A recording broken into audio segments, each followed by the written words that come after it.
It's time for them to start going after Rudy Giuliani and all of these Trump people that are tied in to the FBI and leaking shit like crazy. Okay, Elijah Cummings and John Conyers out of the House of Representatives have shot out a letter to the investigative agency that looks into the FBI to see exactly what the hell is going on and how Rudy Giuliani is getting all this information. And they're making it clear that Rudy Giuliani must be talking to active agents with the FBI, and in particular agents that were working on the Clinton situation. Giuliani has stated in the past, which I was not aware of, so I had to thank this particular show. Rudy Giuliani has bragged about talking to active FBI agents, and so has another member of the Trump family. Here is a clip that really goes into a lot of detail about how tied up with the white supremacist Rudy Giuliani is, to the point that he may be breaking laws because his law firm is directly involved with a super PAC, and obviously he's communicating within his law firm and billing for those communications, while at the same time he's serving as a surrogate on the Trump campaign. Here we go. Basically trying to figure out is who did Rudy Giuliani talk to?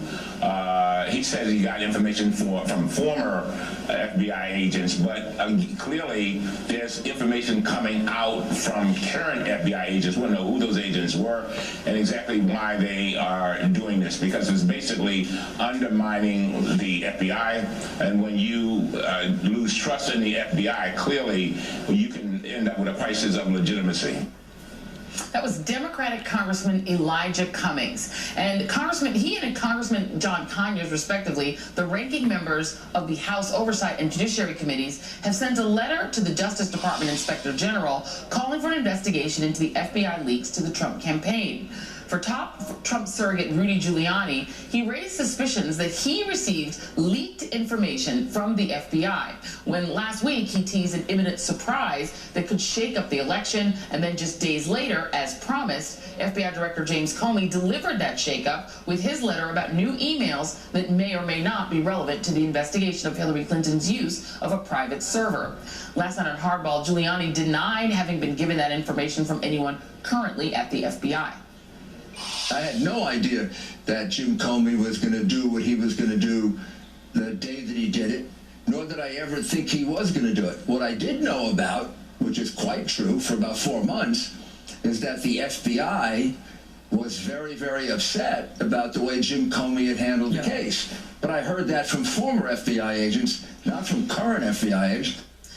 Joining me now are Naveed Jamali, a former intelligence operative and author of How to Catch a Russian Spy, and investigative journalist Wayne Barrett, who joins me by phone. He's the reporter of this piece for the Daily Beast about the ties between top Trump supporters and the FBI. And Wayne Barrett, I'm going to start with you. I want to play Tim Kaine. He did an interview on Fusion today in which he was asked to react to that walk back by Rudy Giuliani. Take a listen.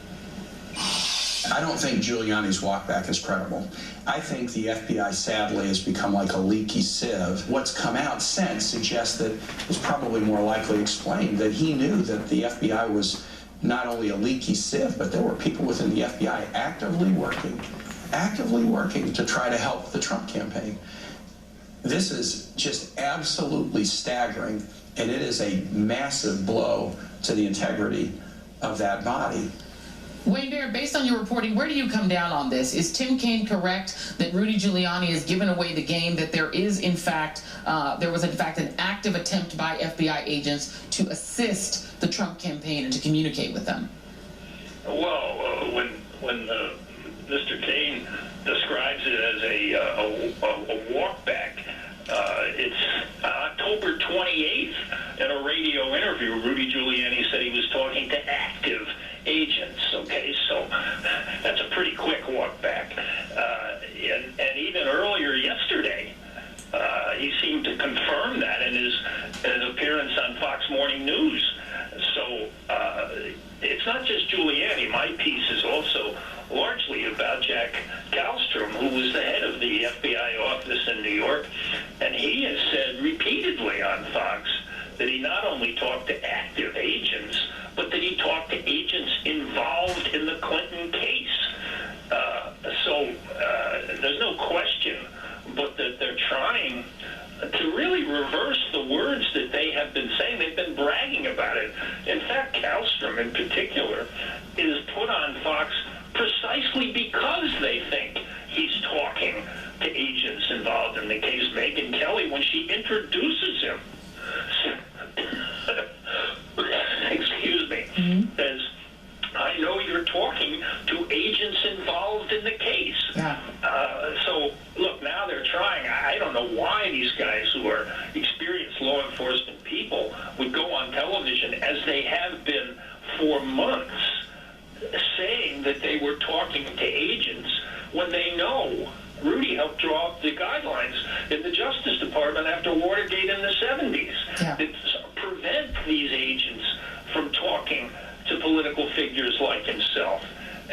But they're certainly aware of it, but they just callously disregarded it in the conversations until they got caught.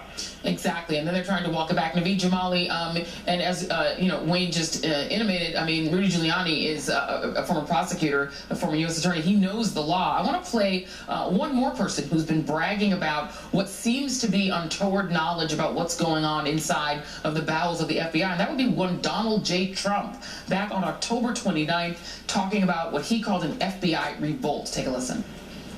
I want to tell you, I'll bet you, without any knowledge, there was a revolt in the FBI. I'll bet you there was a revolt in the FBI by what they allowed to happen with respect to Hillary Clinton. There was a revolt. And I can be pretty sure of it. Naveed, as somebody who has worked with the agency, what would it say to you if indeed there was some sort of revolt of agents inside of the FBI who then decided to try to use their power, their policing power, to try to take down a presidential candidate? It's a great question, Joy. And I should start by saying that Wayne's reporting. There's two names that keep coming back up, and that's James Kallstrom and obviously Giuliani. And, as a native New Yorker, as someone who joined the Navy after September 11th, I have to first start by saying what a disappointment it is to sort of see where Giuliani is with us. I mean, frankly, I looked up to him, and Kallstrom as well as a young intelligence officer. We all studied Flight 800 and under Kallstrom's tutelage and sort of the successes with that. So it's disheartening. Look, the FBI is clearly not supposed to be a political entity, and my experiences with them, I mean, these were very professional, agents. And granted, I only worked at the supervisory agent level, not higher up, which is much more political. But clearly there's something afoot here, and I think Wayne's reporting did an excellent job of drawing a dotted line between the FBI agency that Kallstrom chairs, as well as the charity that he chairs, the Marine Corps charity, which happens to be, by coincidence, the largest recipient of a Donald J. Trump donation to charities. Clearly, it has to give you pause. I mean, it can't just be coincidence. It would seem likely that Kallstrom, who probably still has contacts within the FBI and is friendly with Giuliani, is most likely the vehicle to pass this information. And as Wayne is mentioning in his fabulous piece, but Joy, it's disturbing to see something like the FBI being used in a political campaign, and most certainly to aid one of our, aid Trump. I mean, that's just not the way that things should be done. And just to stay with you just for one moment, Naveed, because the other strange thing that happened during this past week was there was an FBI records vault. It was a Twitter account that's been dormant, I believe, for 2 years. It just hasn't done anything. Suddenly, it springs to life this week. And what it tweets out are a couple of things. One, records from the Bill Clinton Foundation in 2001 related to the Mark Rich pardon, which James Comey investigated back in the day. And the second one, really strange, something about Fred Trump, Donald Trump's father, basically praising him as a philanthropist. What did you make of that? Again, Joy, it's, you can say there's a coincidence here, there's a coincidence there, but you start putting them together, and it's just not a coincidence. Look, personally, I've been dealing with the FBI to get my own FOIA request for the operation I was involved with, and it's been a couple of years. And these things that just have them happen randomly like this it's not random. I mean, it's that's what it comes to. That's what it looks like. That's probably what it is, frankly. And Wayne, just really quickly, you have another report that's coming out now about potential collusion between a super PAC supportive of Donald Trump and Rudy Giuliani's law firm. Can you briefly describe that? Yeah, you just had Hogan on, Joy, and I tell him I'm still waiting for his call back because he represents the super PAC. The super PAC is the PAC controlled by Robert Mercer and his daughter Rebecca, probably the most right-wing super PAC involved, with a great deal of money in the Trump campaign. And they've had Giuliani on the payroll. His two law firms have been on the payroll since 2015. So while he's making all these appearances, his law firm has been paid $563,000 by a Trump super PAC. And this super PAC is tremendously invested in the notion of the Clinton Foundation scandal, which Giuliani has said is the worst of the bunch. And the super PAC and the Mercers actually made a documentary film about Clinton Cash, and the book Clinton Cash comes from entities that are tied to the Mercers. So it's just incredible to me. I mean, it's Rudy's law firm, his current law firm, Greenberg Traurig, represents the Kushner family companies. It also represents Donald Trump to a lesser degree, but the Kushners are gigantic clients of Rudy's law firm. So he has all kinds of monetary reasons to be out there fanning the flames that he's fanning. And these FBI agents, assuming that they authentically believe that the Clintons are getting a political pass, they don't realize, I'm sure he doesn't say on the phone to these guys, oh, by the way, I'm being paid to have this conversation with you. I'm going to go bill it at my law firm.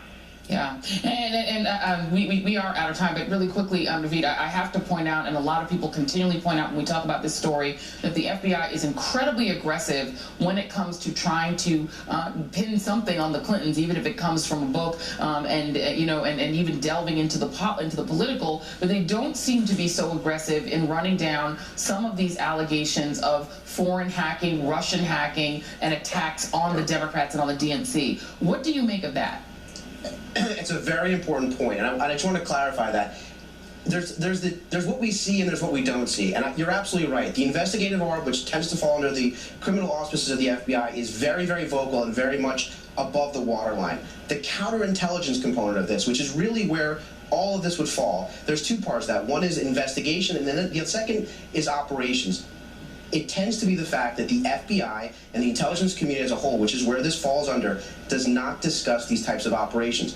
Just because you don't hear about it, one should not make the mistake that it is not happening. And I would not be surprised if Donald J. Trump loses the election, that come Thursday or shortly thereafter, if we don't see some results of those investigations and those operations. It's very clear to me there's a foreign nexus, and I would be surprised if the FBI on the counterintelligence front was not very actively involved in those efforts. All right, well, TikTok, a lot of stuff to chew over. Naveed Jamali and Wayne Barrett, two of the best. Thank you guys for being here. Really appreciate it.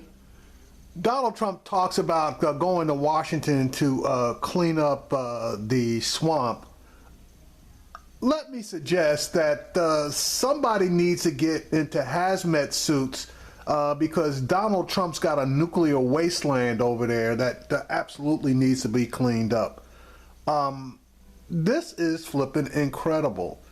The FBI has been weaponized by agents from within to be attack dogs for Donald Trump against Hillary Clinton. That is as plain as day. And honestly, I didn't recognize the name James Kallstrom, but when I went and looked him up, they were right. This guy is all over Fox. And just by listening to him and just taking seeing a look on his face when he's talking about the head of the FBI, the head of the DOJ, and even President Obama, this guy talks about them with such disdain that you know that this guy is utilizing all of his connections to try to do whatever he can. But Rudy, damn right, there needs to be an investigation, because if his law firm is taking money in from super PACs, okay, and he obviously is involved in his law firm, then there is some collusion, and obviously that's against the law for there to be any coordination between a super PAC and a campaign. More to follow.